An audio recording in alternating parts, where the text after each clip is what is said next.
بسم اللہ الرحمن الرحیم۔ سرکار دو عالم صلی اللہ تعالیٰ علیہ وسلم کا فرمان عالی شان ہے، خیارکم من اطعم الطعام ورد السلام، یعنی تم سب میں بہتر وہ ہے جو کھانا کھلائے اور سلام کا جواب دے۔ حضرت علامہ عبدالرؤف مناوی رحمۃ اللہ تعالیٰ علیہ اس حدیث پاک کے تحت فرماتے ہیں کہ کھانا کھلانا بھائیوں، پڑوسیوں اور غربا و مساکین سب کو شامل ہے، اور کھانا کھلانا جنتیوں کا کام ہے، جیسا کہ سورہ دہر کی آیت نمبر 8 میں جنتیوں کا ایک وصف یہ بھی بیان کیا گیا ہے کہ وَيُطْعِمُونَ الطَّعَامَ عَلَىٰ حُبِّهِ مِسْكِينًا وَيَتِيمًا وَأَسِيرًا۔ ترجمہ کنز ایمان، اور کھانا کھلاتے ہیں اس کی محبت پر مسکین اور یتیم اور اسیر کو۔ حضرت علامہ سید الافاضل مولانا سید محمد نعیم الدین مراد آبادی علیہ رحمت و رضوان اس آیت کے تحت لکھتے ہیں، یعنی ایسی حالت میں جب کہ خود انہیں کھانے کی حاجت و خواہش ہو، اور بعض مفسرین نے اس کے یہ معنی لیے ہیں کہ اللہ تعالیٰ کی محبت میں کھلاتے ہیں۔ حضرت سیدنا عتبۃ الغلام رحمۃ اللہ تعالیٰ علیہ کو 7 سال تک گوشت کی خواہش رہی۔ ایک روز ارشاد فرمایا، مجھے اپنے نفس سے حیا آتی ہے کہ میں 7 سال سے مسلسل اسے گوشت کھانے سے روک رہا ہوں، چنانچہ میں نے روٹی اور گوشت کا ٹکڑا خریدا اور اسے بھون کر روٹی پر رکھا ہی تھا کہ ایک بچے کو دیکھا۔ میں نے پوچھا، کیا تم فلاں کے بیٹے ہو اور تمہارے والد فوت ہو چکے ہیں؟ اس نے کہا ہاں۔ میں نے روٹی اور گوشت کا ٹکڑا اسے دے دیا۔ لوگ کہتے ہیں پھر آپ رحمت اللہ تعالیٰ علیہ رونے لگے اور یہ آیت مبارکہ تلاوت فرمائی، وَيُطْعِمُونَ الطَّعَامَ عَلَىٰ حُبِّهِ مِسْكِينًا وَيَتِيمًا وَأَسِيرًا۔ ابن سیرین رحمت اللہ تعالیٰ علیہ سے روایت کرتے ہیں کہ شام کے وقت شہنشاہ مدینہ سرکار دو عالم صلی اللہ تعالیٰ علیہ وسلم اصحاب صفہ کو دیگر صحابہ کرام رضوان اللہ تعالیٰ علیہم اجمعین میں تقسیم فرما دیتے تو کوئی ایک آدمی کو لے جاتا، یہاں تک کہ ابن سیرین رحمت اللہ تعالیٰ علیہ نے 10 تک کا ذکر کیا۔ حضرت سیدنا سعد بن عبادہ رضی اللہ تعالیٰ عنہ ہر رات 80 اصحاب صفہ کو اپنے گھر لاتے اور کھانا کھلاتے۔ اور ایک دوسری جگہ مدینے کے تاجدار صلی اللہ تعالیٰ علیہ وسلم کا فرمان عالی شان ہے کہ خیار امتی من یطعم الطعام ولیس فیہ ریاء ولا سمعۃ، یعنی میری امت کے بہترین لوگ وہ ہیں جو لوگوں کو کھانا کھلاتے ہیں اور اس کھانا کھلانے میں ریاکاری اور سمعہ نہیں ہوتا۔ اور ایک دوسری جگہ سرکار دو عالم صلی اللہ تعالیٰ علیہ وسلم نے ارشاد فرمایا، جنت میں ایک ایسا بالا کھانا ہے کہ جس کا باہر اندر سے اور اندر باہر سے دکھائی دیتا ہے، یہ بالا کھانا اس کے لیے ہے جو محتاجوں کو کھانا کھلائے۔ حضرت سیدنا ابان ابن عثمان علیہ رحمت و رضوان فرماتے ہیں کہ ایک شخص نے حضرت سیدنا عبید اللہ ابن عباس رضی اللہ تعالیٰ عنہما کو نقصان پہنچانے کا ارادہ کیا اور قریش کے سرداروں کے پاس جا کر کہا، حضرت سیدنا ابن عباس رضی اللہ تعالیٰ عنہما نے کل صبح کے ناشتے پر آپ سب کی دعوت کی ہے۔ چنانچہ وہ سب آ گئے، حتیٰ کہ ان سے گھر بھر گیا۔ حضرت سیدنا ابن عباس رضی اللہ تعالیٰ عنہما نے یہ دیکھا تو پوچھا، کیا معاملہ ہے؟ آپ کو پورا واقعہ بتایا گیا۔ یہ سن کر آپ رضی اللہ تعالیٰ عنہ نے پھل خریدنے کا حکم دیا اور کچھ لوگوں سے فرمایا، کھانا اور روٹی تیار کرو۔ چنانچہ پہلے مہمانوں کو پھل پیش کیے گئے، ابھی وہ پھل کھا ہی رہے تھے کہ دسترخوان پر کھانا لگا دیا گیا، حتیٰ کہ انہوں نے کھانا کھایا اور واپس چلے گئے۔ حضرت سیدنا ابن عباس رضی اللہ تعالیٰ عنہما نے کھانا کھلانے والوں سے پوچھا،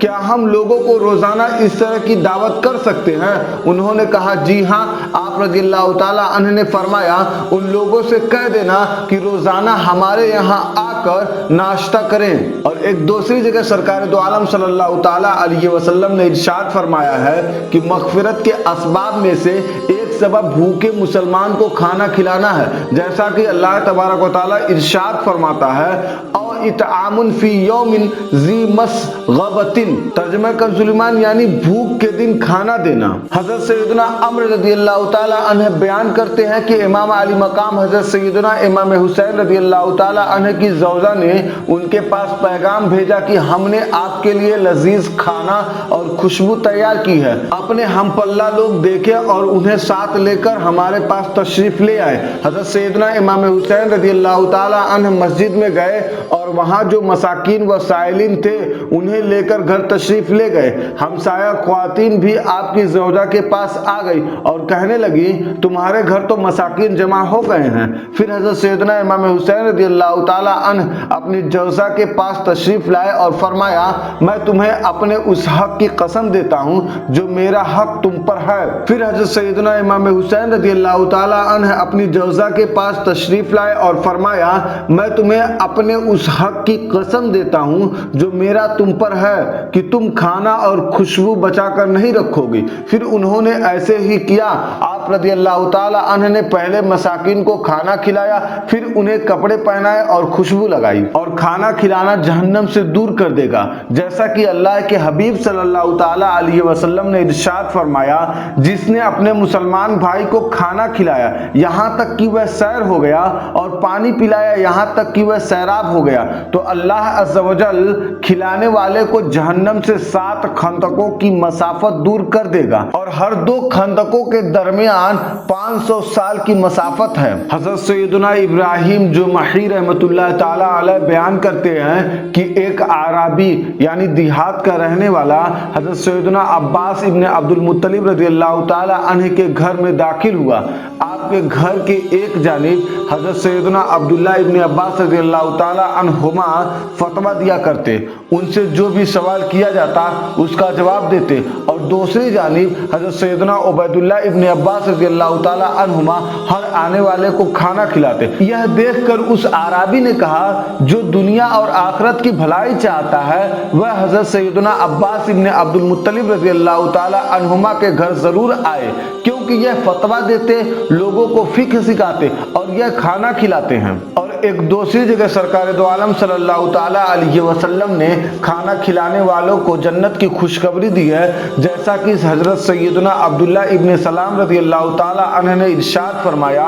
پہلی بات جو میں نے رسول اللہ صلی اللہ تعالی علیہ وسلم سے سنی وہ یہ تھی کہ اے لوگوں سلام کو عام کرو، محتاجوں کو کھانا کھلایا کرو، اور رات کو جب لوگ سو رہے ہو تو نماز پڑھا کرو، سلامتی کے ساتھ جنت میں داخل ہو جاؤ گے۔ اور ایک دوسری جگہ نبیوں کے تاجور صلی اللہ تعالی علیہ وسلم نے ارشاد فرمایا بے شک اللہ عز و جل روٹی کے ایک لقمے اور کھجوروں کے ایک کھوشے اور اس جیسی دوسری چیزیں جو مساکین کے لیے نفع بخش ہوں کی وجہ سے 3 آدمیوں کو جنت میں داخل فرمائے گا۔ پہلا گھر کے مالک کو جس نے صدقے کا حکم دیا، دوسرا اس کی جوزہ کو جس نے وہ چیز درست کر کے دی، تیسرا اس خادم کو جس نے مسکین تک وہ صدقہ پہنچایا۔ ایک راہب اپنی عبادت گاہ میں 60 سال تک اللہ عز و جل کی عبادت کرتا رہا، پھر ایک عورت اس کے پاس آئی تو وہ اس کے پاس نیچے اتر آیا اور 6 راتیں اس کے ساتھ رہا۔ جب اسے اپنے اس عمل پر ندامت ہوئی تو وہ دوڑتا ہوا مسجد کی طرف آیا، وہاں اس نے دیکھا کہ 3 بھوکے شخص مسجد میں پناہ گزین ہیں، چنانچہ اس نے ایک روٹی توڑ کر آدھی دائیں طرف والے اور آدھی بائیں طرف والے کو دے دی۔ اس کے بعد اللہ عز و جل نے ملک الموت علیہ السلام کو بھیجا جنہوں نے اس راہب کی روح قبض کر لی۔ جب اس کی میزان کے ایک پلڑے میں 60 سال کی عبادت رکھی گئی اور دوسرے پلڑے میں